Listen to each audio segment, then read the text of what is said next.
हरे कृष्णा। दोस्तों, कैसे हैं आप लोग। आज का कथा का प्रसंग है सती और शिव संवाद। सती जी और शिव में जो संवाद हुआ उसके बारे में आज हम लोग सीखने का प्रयास करेंगे। एक बहुत पहले की बात है, त्रेता युग की बात है। रामचरितमानस में गोस्वामी तुलसीदास जी वर्णन किए हैं। एक चौपाई में तुलसीदास जी कहते हैं, एक बार त्रेता युग माही, शंभु गए कुंभज ऋषि पाही, संग सती जग जननी भवानी, पूजे ऋषि अखिलेश्वर जानी। मैंने जो गुरु मुख से सुना हूँ, आचार्यों से सुना हूँ, वो आप लोग को बताऊंगा कि एक बार कैलाश पर्वत पे सती जी और शिव जी रहते थे।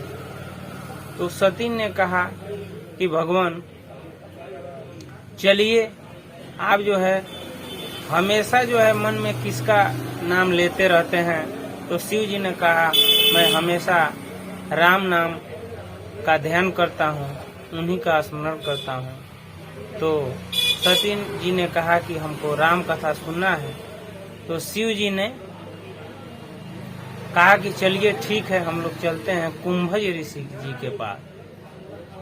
तो सती जी बहुत ही उत्सुकता थी कथा सुनने के लिए, हर्षित थी और शिव जी के साथ निकल गए कथा सुनने के लिए। और जो है त्रेता युग की बात है, वही साखी चौपाई में लिख रहे हैं, एक बार त्रेता युग माही। एक समय की बात है, त्रेता युग था। शंभु गए कुंभज ऋषि पाए। शंभु यानी शिव जी गए कुंभज ऋषि के पास।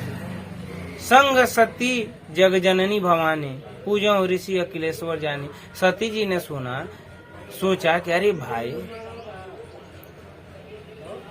कथा सुनवाने के लिए लेकर जा रहे हैं तो वो बहुत ही बड़े होंगे। तो ये क्या, ये तो हमारे ही पति के चरण पखार रहे हैं, प्रणाम कर रहे हैं। सती जी को वही संदेह हो गया। जा तो रही हैं कथा सुनने, और कुंभज ऋषि ने शिव जी को क्यों प्रणाम किया, क्यों उनका स्वागत किया? क्योंकि वह जानते थे, वह अखिलेश्वर जाने कि वह समस्त जगत के ईश्वर हैं। और जो है कथा सुनाने लगे। वो शिव जी सुना रहे थे।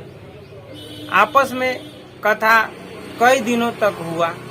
ऐसा हमने गुरु मुख से सुना है, आचार्यों के मुख से सुना है कि बीच कथा में सती जी सो गई। और जब कोई कथा में सोता है तो जो कथा सुनाते हैं तो अपमान समझिए जैसा महसूस होता है। इसलिए शिव जी ने कुछ सोचा होगा। तो साखी में चौपाई में आगे जब कथा हो रही थी, वो लोग कई दिनों तक रहे। एक चौपाई है, कहत सुनत रघुपति गुण गाथा, कुछ दिन तहाँ रहे गिरिनाथा। आपस में शिव जी कभी सुना रहे थे तो कभी कुंभज ऋषि सुना रहे थे। कुछ दिन तक वहां रहे। गिरिनाथा यानी शिव जी को कह रहे हैं। और मुनिसन विदा मांगे त्रिपुरारी। भाई, जब कथा खूब बढ़िया चल रहा था तो बीच में ही मुनिसन विदा मांगे त्रिपुरारी। भाई, शिव जी अचानक विदा क्यों जाने के लिए मांग लिए? चले भवन संग दक्ष कुमारी। और दक्ष कुमारी यानी दक्ष की पुत्री सती जी हैं, आप उनके साथ चल दीजिए। तो ऐसा गुरुजन कहते हैं कि बीच कथा में सती सोने लगी और शिव जी ने देखा कि भाई यह कथा का अपमान है, इसलिए बीच में ही उन्होंने कुंभज ऋषि से विदा मांग लिया और चलने लगे। और जंगल के माध्यम से वो जा रहे थे शिव जी और सती जी। शिव जी ने बीच जंगल में प्रणाम किया। सती जी ने देखा। सती जी ने कहा, प्रभु आप इस वन में किसको आप प्रणाम कर रहे हैं? यहाँ तो कोई नहीं है। पक्षी जानवर पेड़ पौधे छोड़कर यहाँ तो कोई नहीं है, आप किसको प्रणाम कर रहे हैं? और मैं तो ये देखती हूँ कि सारा संसार आपको प्रणाम करता है, आप किसको प्रणाम कर रहे हैं? तो शिव जी ने कहा कि मैंने भगवान राम को प्रणाम किया है। तो भगवान राम को तो हाँ वही ब्रह्म है, मानव लीला कर रहे हैं। तो सती जी कहती हैं कि निराकार साकार कैसे हो सकता है, और साकार भी हो जाएगा तो एक स्त्री के लिए इतना रोएगा फूट फूट कर। जो राम जी उस समय मानव लीला कर रहे हैं, सीता जी का हरण हो गया है और रावण हरण कर चुका है, और वह जो है वन में चिड़िया बंदर जो भी चीज मिल रहा है, शिव जी रो रो के कह रहे हैं कि आपने हमारे सीता को देखा है। और शिव जी ने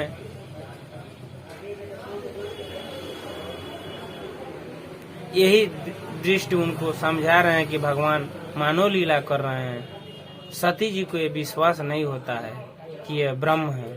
उन्होंने कहा कि प्रभु तब तो मैं इनकी परीक्षा लूंगी। सती जी से शिव जी कहते हैं, अरे छोड़ो ये ब्रह्म ही है। तो नहीं भगवान, मैं तो इनकी परीक्षा लूंगी, अगर ये ब्रह्म है तो मैं इनका परीक्षा लूंगी। और सती जी चल देती हैं और आगे कुछ दूर जाने के बाद जो है सीता का रूप धारण कर लेती हैं और आगे आगे चलने लगती हैं। जब राम जी ने देखा तो उन्हें कहा, अरे माता जी आप इस घोर जंगल में अकेले, भोलेनाथ शंकर कहाँ हैं? उस समय की यह परंपरा थी कि स्त्री जो है अकेली बिना पुरुष के अगर वह कहीं अकेली जाती थी तो वो लज्जा की बात होती थी। और राम जी ने कहा, आप इस जंगल में अकेले, भोलेनाथ शंकर कहाँ हैं? उनको बहुत लज्जा आया और राम जी ने प्रणाम किया और सती को बहुत लज्जा हुई। वह जो है फिर शिव जी के पास चली आई और शिव जी ने पूछा कि देवी आपने परीक्षा ले ली? तो यहाँ सती ने झूठ बोल दिया। सती ने झूठ ये बोला कि भगवान मुझे आपके बातों पे भरोसा है, मैंने परीक्षा नहीं लिया। सती ने जो भी गलती की है इस प्रसंग में, इस कथा में, सब भगवान शिव क्षमा कर देते, परंतु उन्होंने शिव जी से झूठ बोला। यही बात जो है शिव जी को सबसे बड़ा दुख वाली बात हुई और मन ही मन शिव जी ने सती को त्याग दिया। ये लंबी कथा है और कहने की बात यह है कि लोग कहते हैं कि भगवान है, कहाँ है तो दिखाइए। तो जो शिव, उनको अखिलेश्वर कहा गया है, जो अपने त्रिनेत्र को खोल दें तो करोड़ों ब्रह्मांड को भस्म कर देते हैं। जब वो अपने पत्नी सीता को, क्षमा करिएगा, जो अपने पत्नी सती को विश्वास न दिला पाए कि ये भगवान है, तो अगर कलयुगी जीव नहीं मान रहा है तो इसमें आश्चर्य की कोई बात नहीं है, क्योंकि भगवान की माया ही ऐसी है। तो दोस्तों, अगर जो भी कुछ हमारे शब्दों में त्रुटि हुई हो तो आप लोग क्षमा करिएगा और फिर आगे अगले वीडियो के साथ आप लोग से मिलते हैं। तब तक के लिए जय श्री कृष्णा।